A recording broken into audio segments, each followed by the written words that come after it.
Evening time అలా fresh అయిపోయి ఇదిగో రాసుకోవడానికి టెర్రస్ మీదకి వస్తే భలే ఉంటుందబ్బా. అలానే ఈరోజైతే నేను ఓం భీమ్ బుష్ సినిమాకి వెళ్ళాను. యా అంటే నాకేం చెప్పాలో అర్థం కాలేదు. Okay, timepass movie and logics అయితే ఏమీ లేవు. అలా వెళ్ళిపోయింది. నెక్స్ట్ వెంటనే వచ్చరికి సినిమా దాకా 20-25 మినిట్స్ ఉన్నప్పుడు కొత్త ప్లాట్ ఒకటి ఎంటర్ అయింది. అప్పటి వరకు దాన్ని ఇంట్రడ్యూస్ చేయలేదు. సో కొత్త ప్లాట్ అనిపించింది అండ్ దాన్ని డీల్ చేసిన విధానం కానీ అవి కానీ ఓకే ఫైనల్లీ సినిమా అయితే మంచిగా చూడవచ్చు అనిపించింది.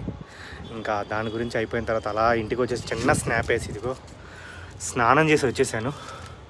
రాసేద్దాం, క్లైమాక్స్ రాస్తున్నాను నేను ప్రజెంట్. నేను ఏదైతే చిన్న షార్ట్ ఫిల్మ్ ఇద్దాం అనుకున్నాను దానికి ఆల్మోస్ట్ వచ్చేసింది. ఇంకా దాన్ని బెటర్ ఏం చేయొచ్చు ఏంటంటే ఆ థింగ్ చేసి ఇప్పుడు రాయడానికి అయితే వచ్చాను.